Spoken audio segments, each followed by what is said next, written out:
लोकसभा चुनाव की घोषणा होते ही बिहार में राजनीतिक दलों के बीच जबरदस्त उठापटक प्रारंभ हो गई। एक और जहां एनडीए गठबंधन सोच समझकर अपने प्रत्याशी को उतारने में लगी हुई है, लिस्ट जारी कर दी, वहीं महागठबंधन में भी ऐसे उम्मीदवार को उतारा जा रहा है जो जीत कर आवे। मैं इसी सिलसिले में बात करने जा रहा हूं। आप देख रहे हैं खबर बिहार 24। मैं विवेका। मैंने कहा कि बिहार में एनडीए ने अब तक लिस्ट जारी कर दी।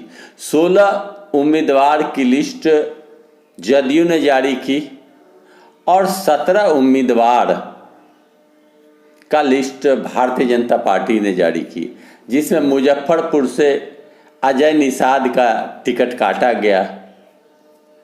नवादा में सीपी ठाकुर के बेटे विवेक ठाकुर को टिकट दी गई, जो सूरजभान सिंह के भाई लोजपा से थे, और बक्सर से अश्वनी चौबे का टिकट काटा गया। यानी भारतीय जनता पार्टी कई पुराने उम्मीदवार को हटा दिया। चूंकि चुनाव जीतना है, लक्ष्य के मुताबिक सीट आनी चाहिए, तो एनडीए के उम्मीदवारों की घोषणा अब तक हो चुकी है। जदयू ने 16 सीट, 17 सीट पर भाजपा ने उम्मीदवार का घोषणा किया और अपने सहयोगियों को इन्होंने टिकट एक एक दिया, जो अपने उम्मीदवारों की घोषणा कर दी, जो मैंने पहले बताया था। अब बात अब तक महागठबंधन यानी इंडिया गठबंधन में नहीं बनी है। राष्ट्रीय जनता दल 27 से 28 सीट पर चुनाव लड़ना चाहती है और उन्होंने उम्मीदवारों की लिस्ट भी जारी की, सिंबल भी बांटा। लालू प्रसाद यादव किसी भी तरह का रिस्क नहीं लेना चाहते, वो अपने उम्मीदवार को जिता कर लाना चाहते हैं। सीपीआई सीपीएम को एक एक सीट दी गई। बेगूसराय में सीपीआई ने अवधेश राय का घोषणा किया। सीपीएम ने खगड़िया से अपने उम्मीदवार की घोषणा कर दी। माले को 3 सीट देने की बात कही जा रही है, जबकि वो 5 सीट मांग रही है। कांग्रेस और राजद में वर्तमान में पेच फंसा हुआ है। रुपौली की विधायिका बीमा भारती ने जदयू छोड़ा, एमएलए सीट भी उनकी जाएगी और वो पूर्णिया से चुनाव लड़ना चाहती है। मगर पूर्णिया से पप्पू यादव, जो अपने पार्टी का विलय कांग्रेस में कराया, वो लड़ना चाहते हैं। और पप्पू यादव ने यह कह दिया कि दुनिया छोड़ दूंगा, पूर्णिया नहीं छोड़ूंगा। तो पूर्णिया सीट अहम सीट है। पूर्णिया सीट पप्पू यादव लड़ेंगे और उधर बीमा भारती विधायकी उनकी जाएगी। उन्होंने जदयू छोड़कर राजद में आया, उनको भी एडजस्ट करना है। इन सारी पेच को सुलझाने के उद्देश्य से कहा जाता है कि तेजस्वी और लालू जी दिल्ली कांग्रेस के बड़े नेता से मिलने गए हैं। कांग्रेस को 6 सीट देने की बात कही जा रही है, लेकिन कांग्रेस 9 सीट मांगती है।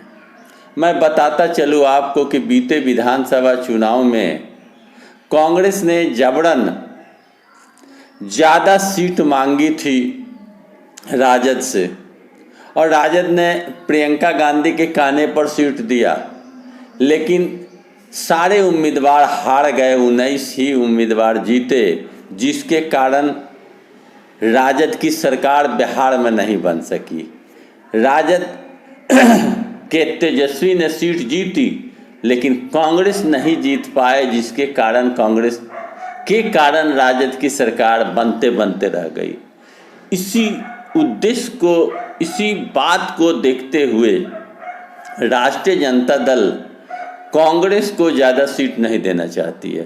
कांग्रेस का बिहार में जनाधार नहीं के बराबर है, और राजद ने कांग्रेस से कहा कि आपका जनाधार क्या है, तो कांग्रेस ने कहा कि भारत जोड़ो यात्रा के बाद कांग्रेस की जनाधार बढ़ी है।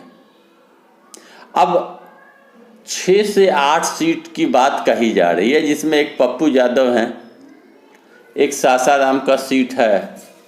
इस तरह महत्वपूर्ण सीट अगर कहा जाए तो सासाराम मीरा कुमार, पप्पू यादव पूर्णिया, किशनगंज में जीते हुए कांग्रेस के एमपी हैं, और 3 सीट मांगी देने की बात कही गई है जो सुरक्षित है, लेकिन कांग्रेस 8 से 9 सीट चाहती है।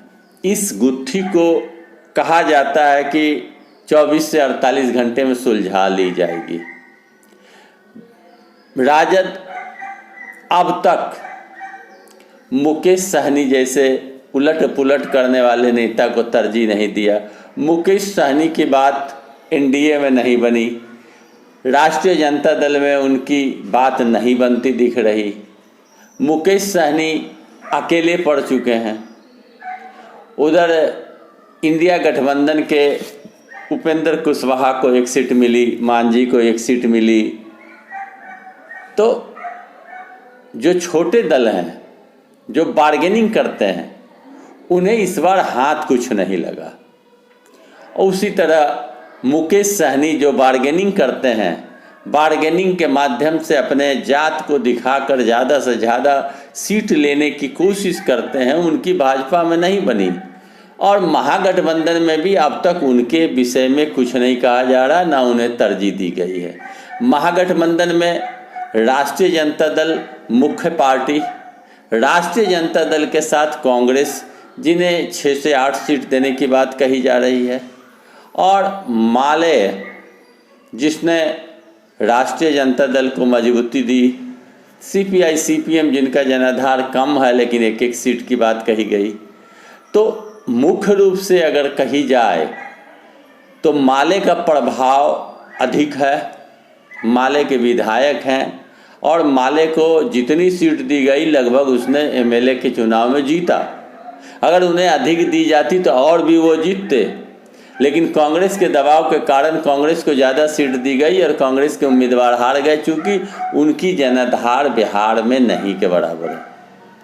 फिर भी कांग्रेस ज़्यादा सीट चाहती है, अपनी उपस्थिति दर्ज करना चाहती है, लेकिन अगर ज़्यादा सीट पर लड़े और हार जाए तो फ़ायदा भाजपा को होगा। भाजपा को फ़ायदा न हो, इस उद्देश्य से लालू प्रसाद यादव, जो चाणक्य राजनीति के कहे जाते हैं, लालू प्रसाद यादव स्वयं कमान संभाली है और ज़्यादा से ज़्यादा सीट पर अपने उम्मीदवार उतारने का मन बनाया है। कहा यह जा रहा है कि 28 सीट से 30 सीट पर राष्ट्रीय जनता दल लड़ेगी, और राष्ट्रीय जनता दल ने सैंपल बांटना प्रारंभ कर दिया। बिहार की लड़ाई देश के अन्य कोने के लड़ाई से अलग होगी। बिहार में 17 महीना में उप मुख्यमंत्री रहकर तेजस्वी ने 5 लाख नौकरी देने का काम किया, और जैसे भाजपा जदयू की सरकार बनी, तीसरे फेज के शिक्षक की बहाली निकली, परीक्षा हुई और प्रश्न पत्र लीक हुआ और परीक्षा रद्द कर दी गई। जबकि इसके पूर्व तेजस्वी यादव उप मुख्यमंत्री थे और उनके ही मंत्री शिक्षा मंत्री थे, लेकिन 2 चरण का शिक्षक का परीक्षा हुआ, अच्छे से रिजल्ट आई, लोगों को नौकरी मिली, कहीं कोई परेशानी नहीं। लेकिन भाजपा जदयू की सरकार में प्रश्न पत्र लीक हुआ। तो यह अंतर तेजस्वी बताते हैं। तेजस्वी यादव ने कहा कि मैंने वादा किया 10 लाख का, लेकिन लगभग 5 लाख लोगों को मैंने नौकरी दी 17 महीना में। लेकिन 17 साल में नीतीश कुमार ने कितने लोगों को नौकरी दी? और सरकार बनी भाजपा जदयू की, और तुरंत प्रश्न पत्र लीक हुआ और परीक्षा रद्द हुआ, तीसरे फेज की टीचरों को नौकरी नहीं मिली, भविष्य अधर्म अटक गया। तो अंतर तो है। तेजस्वी ने जो कमिटमेंट किया वो पूरा किया, जदयू भाजपा कमिटमेंट पूरा नहीं कर पाती है। इसलिए बिहार की लड़ाई एक अलग लड़ाई है।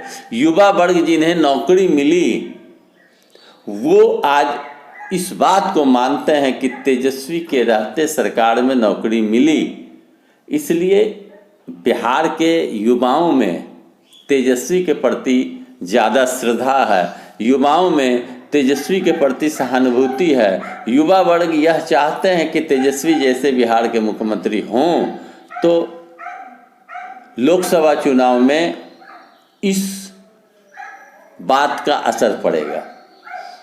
बिहार के राजनीति में लालू प्रसाद यादव धुरी हैं बिहार के, और जातीय समीकरण को साधते हुए लालू प्रसाद यादव ने यादव, कुशवाहा, राजपूत, दलित, महादलित, अति पिछड़ा सबको लेकर बराबर सम्मान देने का काम कर रहे हैं। टिकट में कोई भेदभाव नहीं, सब जात के लोगों को टिकट दी जा रही है।